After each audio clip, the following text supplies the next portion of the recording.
If there's a headline, that's very important. Just like the lead in a press release is, you've got to tell the main thing in the first sentence, okay? You've got to get somebody's attention and say, hey, this is important to you. Put that coffee down. Creators are leaders. Be careful what kind of leaders you're producing here. Helen, we're both in sales. Let me tell you why I suck as a salesman. They realized that to be in power, you didn't need guns or money or even numbers. You just needed the will to do what the other guy wouldn't. I'm not leaving. The show goes on.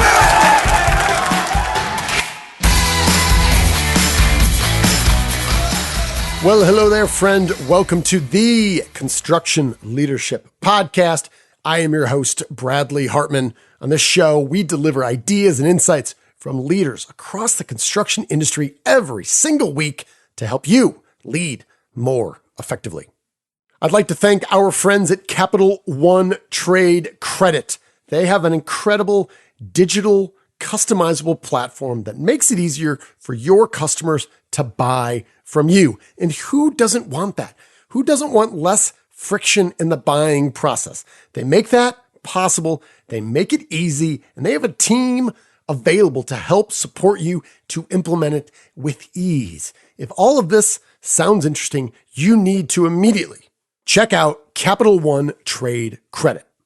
Now, I'm really excited to bring to you today my conversation with Miss Bev Garnant. She's the executive director at the ASCC. That is the American Society of Concrete Contractors. She has led that organization for 20 years, and for 30 years before that, she ran her own PR firm, of which the ASCC was a client. So last year, I was honored to be a keynote speaker at an ASCC event. And in addition to being extremely thoughtful and well orchestrated to the point of almost being choreographed, everything was so thoughtfully done, from where we were staying, the rooms in which we were working, where families went while the business leaders got together. Everything was just really, really well crafted. And then later, when we had a very memorable dinner, something happened there. And I talk about it in this conversation with Bev. I have never been part of that before or since. And it's something about this unique culture at the ASCC and how someone in the executive director role can really help facilitate that and make it a really unique place to come together to learn and meet new friends and colleagues and share insights. So that was why I was really excited to have Bev on the show. And as you will hear, she is smart, really funny. She has this deadpan humor that really resonates with me. And she shares some fantastic stories that will resonate with anyone, regardless of your role in the industry and your role within your own company. In addition to talking about intentionally building a culture, we talk about identifying needs and solutions when they're not immediately obvious and people struggle to really articulate them. And we talk about the fundamentals of storytelling and how you have to continuously go back to the basics of saying it's not about you when you look in the mirror, and it's always so critical to know your audience. We cover all of that and so much more. You, my friends, are in for a treat. Please enjoy my conversation with Miss Bev Garnant of the ASCC, the American Society of Concrete Contractors. As always, thank you for listening.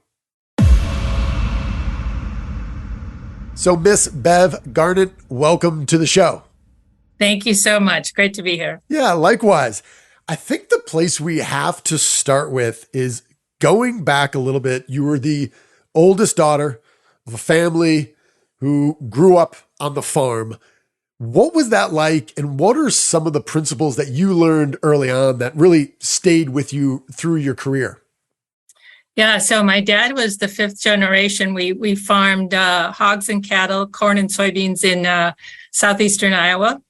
And I was the oldest of four. And when you grow up on a farm, it's really not a question of, do I want to participate or not? You are part of the workforce on the farm. And when you're the oldest, you're really part of the workforce. The big thing that I credit toward that is my work ethic. I'm happy with my work ethic. It has served me well over the years. And I certainly credit it to that. The weekend was, you were off from school, but you weren't off from work. Our farm was right on Highway 30 that goes through southern Iowa. And one of our big, or two of our big fun things were we'd either get in the car and drive around the area and see how tall everybody's corn was. That was a big one. Or we would let the cows out in the back lot so they could eat the grass down in the lot. And we would sit out front in our lawn chairs and we'd watch the traffic go by on 30. And my dad would name all the different types of cars. This is a Chevy Impala. This is a Ford, Mustang, whatever. And so I learned a lot about car types was another, but that was kind of the fun stuff. And how many siblings did you have, Bev? I have two sisters then. And then my youngest sibling is a brother who's 13 years younger than me. And then he grew up to really be, into the farm mindset. He farms now, as does my nephew, his son. Okay. And there are three great nephews. So if one of them decides to do that, it'll be the eighth generation. So that is crazy. When you said your father was the fifth generation, quite frankly, my math skills aren't that good. How far does that go back? Yeah. So in the late 1800s. That is incredible. Well, yeah. And that's, I've known a handful of folks who kind of grew up in farms, mostly in Illinois, that ended up in the construction industry. And there were certain aspects of their childhood that I was not jealous of at all. And you described some of them a little bit there. However, they had incredible work ethic that you saw immediately. They were all so mechanically intelligent. And I am average at best, but just understanding how things work and kind of thinking with their hands was just a really strong attribute that they had that I just saw time and time again in the construction industry. Was a real benefit. So you chose to move outside. You went to Cornell College in Iowa, not to be confused with the other one. What, Bev, is the mascot for Cornell College? It's a ram. It's a ram. All right. It's a ram. Okay. Good to know. That was colors are purple and white if you want that too. I do. These are all burning questions I have. Yes. Thank you. And people want to know. This is why we do the pod. People demand to know these things. You got out and you started a PR firm at the time with your husband. Right. So Bev, can you tell me, because my knowledge here is limited at best, what are some of maybe the first principles that apply to public relations? And you'll say, these are things that I learned, when I started my own business that are still true today about communicating with the public, whether it's your brand or strategies or anything else. Well, so just to be sure we're defining PR. So PR covers, now we have marketing, we have sales, we have advertising, we have all those little spinoffs, but PR covers all of those. Okay. So it's your total communication program with your audience. And therein lies one of the biggest things is that it isn't about the message you think you would hear. This would appeal to me, this image would appeal to me, this message would appeal to me. You've got to focus on the audience. Who is this hearing it? Who are you telling the story to? And what are they going to respond to? What's important to them? How's the best way to reach them?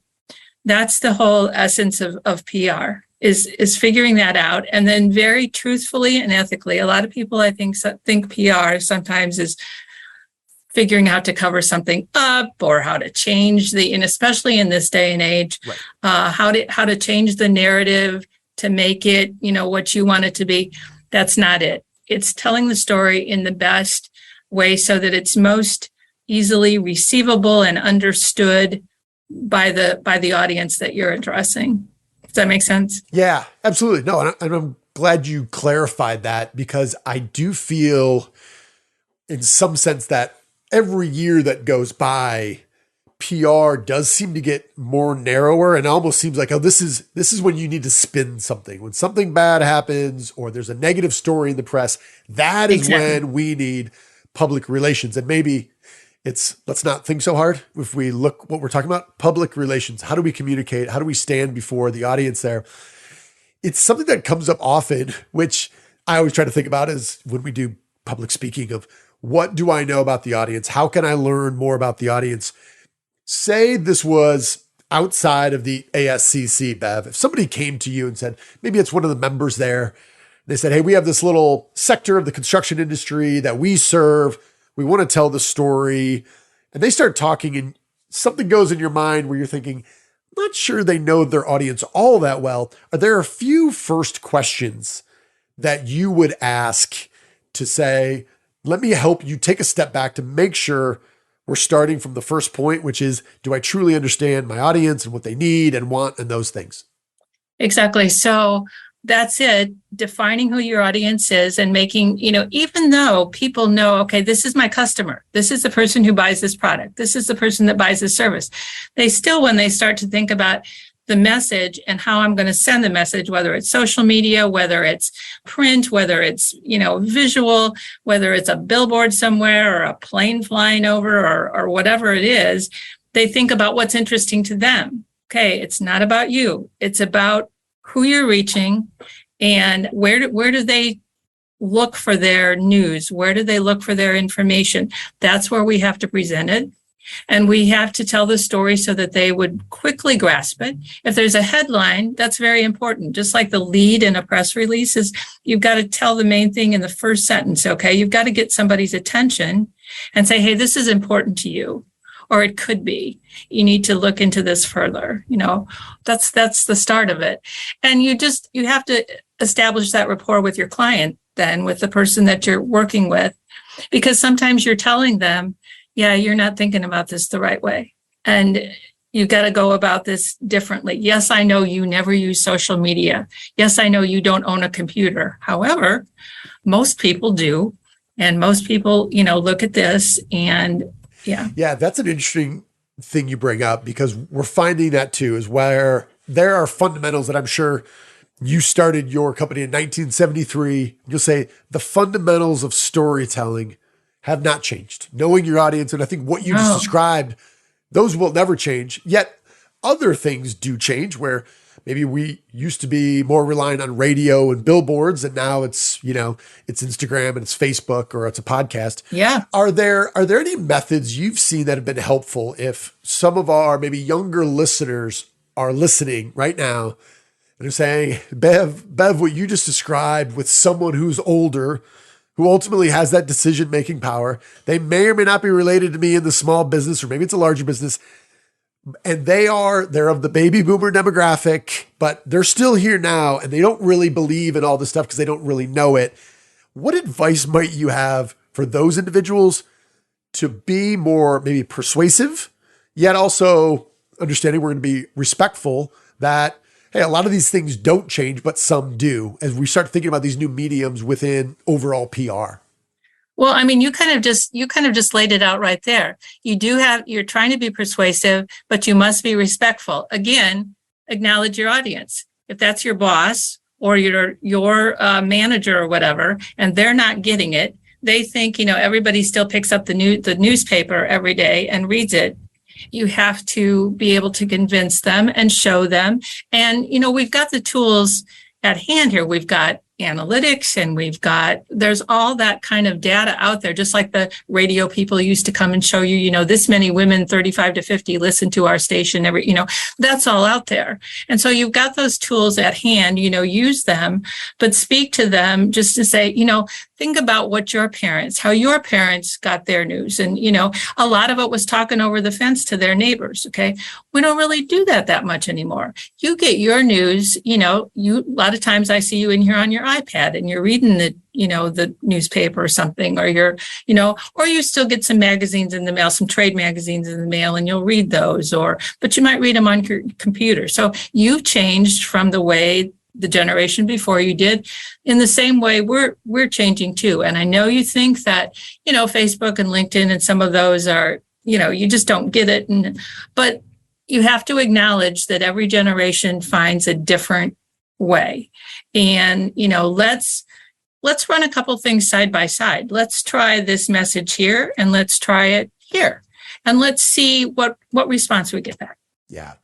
Now, well, as you were talking, I imagine a lot of this. It's like a Russian nesting doll. And every time you pull this out, there's this combination of know your audience and it's not about you. And then I say, what about this situation? You're like, well, good point. You're talking to this individual. It's not about you. Know your audience.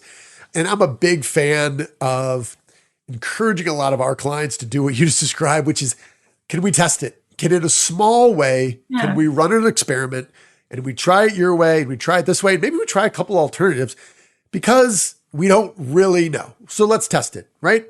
And at least we're having more data. And even if we don't make a decision now, we will know more than we did before. And I think too often it's kind of this binary yes or no. And at the end of the day, one person's in power, or there's a small coalition that says no, and that's it. And we've made that decision, but we don't have more information or more data that can help us in the future. And this inevitably leads to some more friction. And you can also think about, you could also say to your boss or somebody, so these people are in charge now, but think about it. The people that you're dealing with are in their 60s, they're, in their late 50s. They're going to be, they're successful. They're going to be retiring, leaving. It's going to be the next generation, or it's going to be a new hire, whatever it is. It's going to take their place. So and in that way, even you can think about expanding your customer base. If you add another way of telling the story, we could draw in more customers, not only the ones you have that are established, but let's look at some of the people rising up through the ranks that we could add on, and increase the bottom line. Yep. And for just about anyone listening, there's probably a couple exceptions to the rule. But in general, everyone can very quickly agree with the premise that there's more non-customers out there than there are customers. So is it possible that maybe if we diversified or changed some things, we could reach more of that audience? Hopefully that will resonate. Talk dollars if everything else fails. That's right. Personal self-interest and dollars. It's a good touch point. One of the things here I want to ask you about, we'll change directions a little bit, is when we had the chance to work together, the takeaway that I had was, especially in a nonprofit association like the American Society of Concrete Contractors, I was blown away by the culture. And it was like family, where you could see people hadn't seen each other in a long time. They were hugging, they were laughing. You could tell as an outsider, like, this is a really tight-knit group. And then on the last day we were there, you got up and you led what I would describe as like a comedy style roast. Like, you were calling people out and you kind of have this, I'm sure you're aware of this, kind of this deadpan humor, which the setup seemed like very serious. And then there was a hook and everyone was exploding with laughter. And my wife, who was with me on the trip and we worked together, we've been to lots of events. And I said, this was the most unique. And I don't even know who would be second place. Can you share a little bit about how you guys created this culture where everyone was so thrilled to be there? And not to mention, right, this was in the pandemic, so not easy to get people. It was a real premium event that was far away. How did you get this level of engagement? So the mission of ASCC is enhancing the capabilities of those who build with concrete. So we try to make our contractors better at what they do at business and in the field. It's very simple, and it's very, we don't do government relations. We don't do advocacy. We don't sell concrete as a product. We don't try to get business for our members. We just try to make them better at what they do. The golden egg, really, of membership in ASCC is the sharing culture. And members are very interested, of course, in making sure that they are successful and do well. And one of the results of that is that they are able to go to this conference that you're referring to. It's always at a destination resort. They bring their spouses, they bring their families to this. But the crux of ASCC is, as long as, or as much as someone wants to be successful, they would like to make sure that the guy sitting next to them is successful as well. And our contractors understand that if you know the construction industry at all, most of it is still bid build. And it's much better to be bidding against a smart contractor than one who doesn't know what he's doing. Okay. Much better. Better for you, better for him. And so in very many ways, through a contractor email forum where our peers ask each other all kinds of business and technical questions, through our technical hotlines, through our management information exchange groups, which are peer groups of contractors from different parts of the country who meet and discuss everything from their lifestyle choices to, what piece of this contract should we cross out and everything in between. It's very much focused on getting answers and not having to make the same mistakes that the guy next to you did. Of course, you're not going to exchange that information with the guy down the street. Okay. You're not going to sit there and share any kind of dollar information or give away your big secrets, but ASCC is not for everybody. If you're a contractor who thinks that you know it all, or your way is absolutely the best, or not in a million years are you going to tell somebody about this because they might go out and copy it and, you may lose some advantage. If they get in, they're gone pretty fast. You've got to understand this thing about, a rising tide raises all boats. Okay. Because that's the way it works here. And I consider staff to be like a concierge service for our members. So it's very much built on intentional relationships. You get to know your members. You're working with these people all the time because they're the volunteers that you're counting on to fill your committees, to fill your boards, to call people to sponsor things, to speak, to whatever. You're asking these people all the time, please do this, please do this. And I do my best to get to know them very personally. And the leadership forum that you were describing, it's a smaller event. So usually there's 50 to 60 contractors and maybe a total of 150 people there. And they come year after year because they get to know each other and they love this event. They don't want to miss it. It's very business focused. So it's all about business management. It's usually the CEO, the owner, the executive management who's there and attending. And like I said, they get to show their spouses and their families, their guests, hey, we're doing well. We're successful. This is a cool trip that we've, brought you on here. And as you know, we also involve the kids and the spouses. We make it about everybody.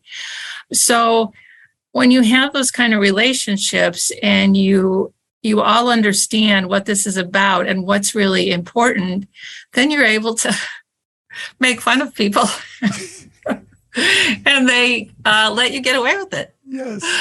We started years ago. We didn't own this event right away. It was owned by a company called the Aberdeen Group that turned into Hanley Wood, which is okay, sure. Construction Publications. And, right. And then we took it over in 2003. And they were always giving out golf awards because that was part of the event was we went somewhere with a very nice golf course. And so it started out as golf awards. And then it just kind of morphed into a little bit more than that. And then it became what you saw last year.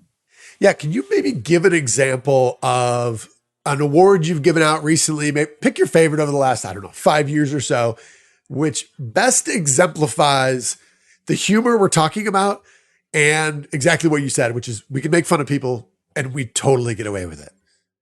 Okay. So I've got two. Okay. One was 3 years ago. This was a guy this was his first leadership forum and his two bosses came with him and they brought him along. And we were at a club where the only way to get into this property is either to live there, have a house there, or you have to be having a meeting there. Otherwise, there's a guard station and all that. So Friday night dinner, this new guy came up to me at dinner and he goes, hey, Bev, I'd like to bring my girlfriend in for the day tomorrow. Is there some way you can help me with that? And I said, sure, absolutely. Just give me your name and I'll get her on the list. So he pulls out his phone and he starts scrolling through his phone.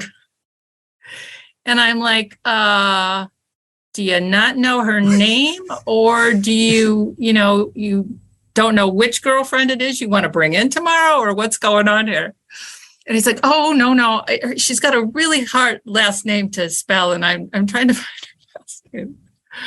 So, it depends, Brad, on sometimes my shopping places are limited and sometimes it's limitless. But so for this guy, I found about a third grade spelling refresher book. Okay. And he was sitting in the front row that night, or just right in front of me. And his guys in back knew what was coming, and they were just dying. And so as the story unfolded, of course, he was just like, he saw it coming. But he took it in very good humor.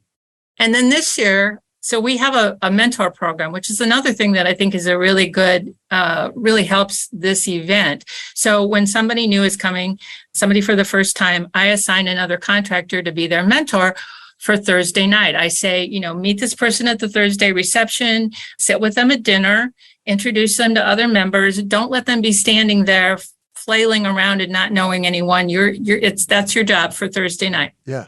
All good. It's always worked great. This year, I had the worst group of mentors I could ever have hoped to have. They all promised they would do this, and then I get there and nobody's with that person. But one guy really stood out. I mean, he was nowhere to be seen with this person. And then we go to dinner and he's not sitting with them. And I keep saying to him, what's the deal? You were supposed to. And he had a good mentor when he joined. You're supposed to, be with him at the reception, introduce your family, sit with him at dinner. What are you doing? He's way over there, Excuses. So then finally, later on in dinner, he picks up a bouquet of flowers from the table and he goes to the dessert table and gets a whole bunch of desserts and he takes them over to the guy. And he says, this is how you mentor. You get, and I'm like, no. So next night, everybody knows he's going to get it. I mean, the people that were around him. So I tell this story of, how the mentors have always been solid and what a great program it is. And this year, they just really, as a group, just kind of failed me. But this guy really stood out. He was the worst of the worst. So I just had some great stores this year to go in. I found some napkins that said, not here to make friends. So I bought him the napkins. Then I found a mug that said, willing, able, and vaguely competent. And then I found at the grocery store some go and get them tea or something. It's for constipation anyway. So I gave him all three of those things. And it's a very good sport. Very good sport. So yes, that was the setup that, and again, I knew you in general, right? We'd spoken on the phone a couple times, but I did not know you had this style of humor. So you get up there and you're telling the story, and it was something along those lines where you're saying this entire group was pretty worthless, but this person was the worst of the worst. And everyone decides laughing. And I'm like, I have no idea what's happening here, but this seems wonderful. These are my type of people that if we can, combine this candor with humor was great. I think this really applies to folks that are part of associations that are maybe called upon to help put on events or make recommendations for them. I also think this question is going to be relevant when we try to think of the experiences that we have with our best customers. What insights or tips might you be able to share on putting on a premium event beyond what you've talked about? Because I think a big part of it is it's really the relationships we've got and really knowing the people well and knowing your audience. But oftentimes people say, man, we would love to do this, but I don't think people would be willing to pay for it. And there's this sense of fear sometimes that we can't really put on something really unique and curated and different because people won't pay for it. When we see all these folks who are investing in other things, it just seemed like you guys really had from getting the kids involved to make sure the spouses have stuff to do. It was just really, really thoughtful. And my takeaway was like, this is just a really premium event. Do you have any advice or things that you might recommend for people that are listening about how to maybe up their game in terms of really hosting an event like the one you put on? Well, like I said, I mean, we have a checklist of this is what it takes to do this event at at this venue or whatever. So I mean, as far as venue goes, that's very important to us. And like I say, we know a lot of our people like to play golf, and we know that our associate members, our manufacturer vendor members, can only attend if they sponsor this. In this case, okay. So there's a limited number, and the sponsor and the associate members decide all this. They decide how much they're going to pay for sponsorship. They decide how many can attend. We have a council where they make these decisions because they too are entitled to value for their membership, not just the contractors. So this is a small event, like I said, and we're talking about the venue, I think, and that a lot of people like to play golf, and our sponsors. That's why I got into explaining there's not that many sponsors or associate members there, but they see this golf as, of course, an excellent opportunity of networking with the contractors. So that's important. Okay. And then it's got to be a place that is child friendly. There's got to be activities for children. There's got to be hopefully some activities where they can go to do an activity themselves, where their moms or dads, whoever is the guest, can go off and do their kind of thing. The whole child activity, it's got to be very child friendly and designed for children as well. It's got to be a place that's not too hot. Our people don't like to be, way down south in the middle of July, and so you're really orchestrating it to what your members want. But I think the biggest thing is that when we set the mission for this event, it was that every year people say, I can't miss that. I can't put that on the calendar. When's the next one? I want to come back and see what they're going to do next year. Wherever it is, I want to go there. We don't want to miss that, make sure we do that. And that was, it's kind of a strange mission, kind of a strange way to label it maybe, but that's what we shoot for. I don't remember where we were exactly for all our, Saturday night dinners, but we've been a lot of different places. Sometimes we're still at the hotel in a ballroom, but very frequently, we've been at wineries, and we've been at cabins where the people can walk out and fly fish while they're waiting for dinner to get ready. And we've been in big barns, different places, and we've been in museums, and we make sure that it's an experience. Yes, we have very good speakers. Another thing we do that I would recommend to everybody, I can't see how this doesn't work for most associations, but one of the biggest things our guys like are our roundtable discussions. So we have 2 or 3 sets at every event, and we pick topics that are current. Like right now, you'd be talking about workforce development. You'd be talking about supply shortage. You'd be talking about how people are dealing with these things and how are they solving these problems, that kind of thing. And nobody misses those. You get a good facilitator. You get one of the contractors to facilitate who they're going to be good on this topic. They know how to run this kind of a discussion. And you put them together for an hour and a half, and they sit and they just share, like I said, they just share experiences and challenges and opportunities. And we've done this and we've tried this, and all of that information gets out there. And that is a huge piece of what we do in each one. We do that at our annual conference too. But I think just making the experience the best it can be, tailored to your audience. Again, Yep. It's all about them. Just like, so we were in Kohler this year, and this is just a funny thing. You'd think Kohler, Wisconsin, it's where Kohler Plumbing started, but the hotel is the old dormitory for the immigrants when they came over and they decided they were going to be plumbers and this was going to be their thing. So Kohler would bring them there and they'd put them up in the dormitory and they'd teach them how to do plumbing. That's now the hotel. And every bathroom in the hotel is different. So you've got people knocking on each other's doors and saying, can I come in and see your bathroom? Because Kohler bathrooms, of course, are really cool. The showers, the bathtubs, the sinks, the whole, layout. So everybody wants to see everybody's bathroom. So it's a different way to network, but it's just cool and fun. Yeah. Well, what I think is really powerful is when oftentimes when we hear about a mission, too often it just seems like it's this thing for the entire organization. And we might look at it from time to time and think, I'm not sure how that really shapes behavior. But when you say this is the mission for this event. And what I always ask is, if I'm doing a keynote, I will say, so imagine, Bev, you were at the door and people are leaving. They are going to share with you either A, what they're going to do differently, or B, how they feel about that. And I will always ask is, can you articulate that for me? Because then we can kind of reverse engineer how we get that. And you guys made that really easy, but I can see why. As you said, the mission is when they're done, at every step along the way, will they say, I cannot miss this event next year? And my guess is if it doesn't meet that criteria, well, we got to figure something else out. But it's simple, yet we also know in this industry, and I think in probably all industries, we go to a lot of these events and you're thinking, yeah, probably don't need to make sure I hit this one next year. It's fine. Kind of, hopefully if they engaged in some degree, there's a learning opportunity or met someone. But in a lot of these cases, they're not, and they're not going to put it on the calendar. So I think that it's simple, but it also just really smart.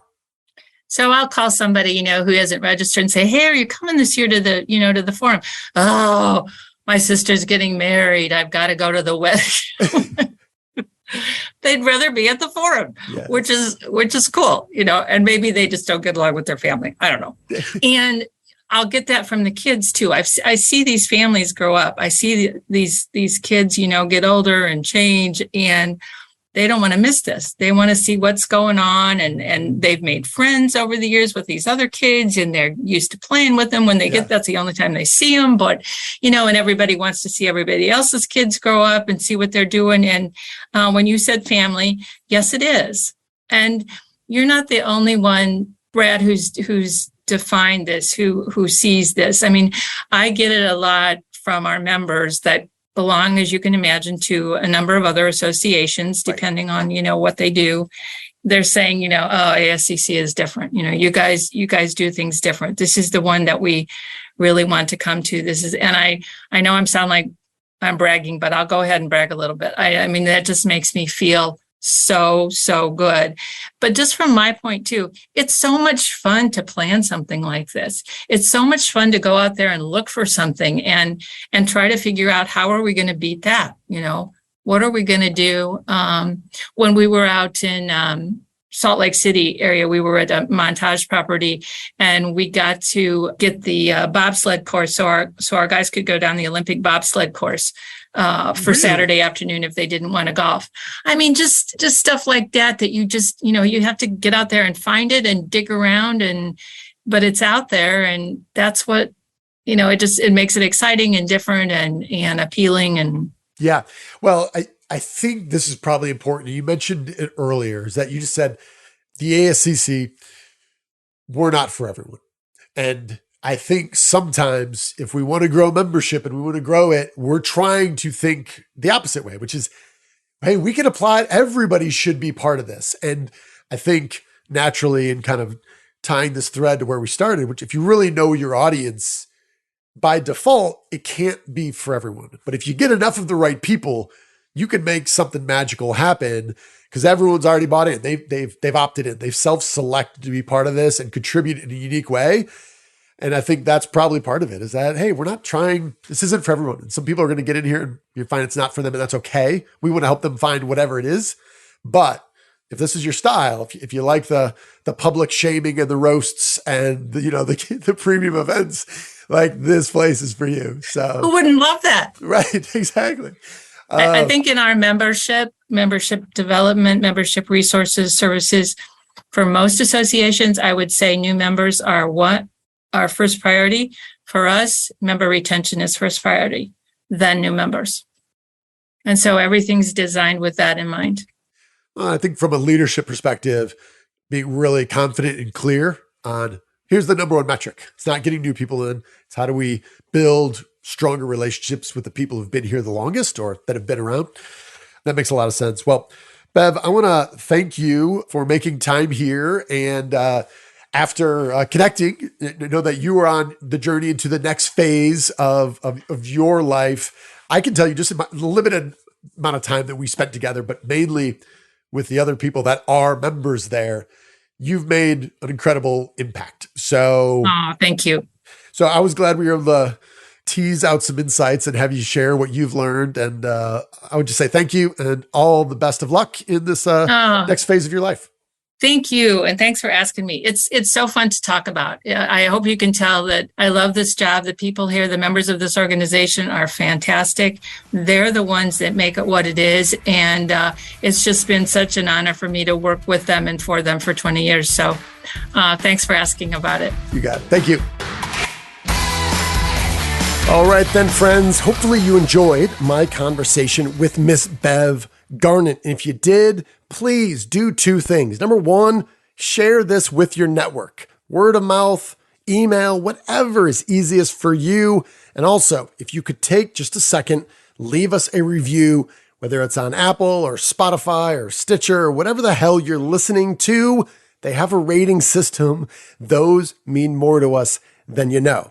Now, one of these key insights that Bev shared, I've been thinking a lot more about and is going to be shared in our construction leadership newsletter. It comes out every other week, and every single week, I'm busting my ass to make sure this is worth your time and attention. We want this to be the best newsletter you read. So if you're interested in getting that, go to BradleyHartmanandCo.com. Scroll down to the bottom of any page that you wish, and you will see where you can go sign up for that. And if at any point in the future you feel that I did not live up to my responsibility to ask for your time and attention in what we deliver, you can always unsubscribe with one click. However, you can bet on it that I'm doing my darndest to make sure it's worth reading.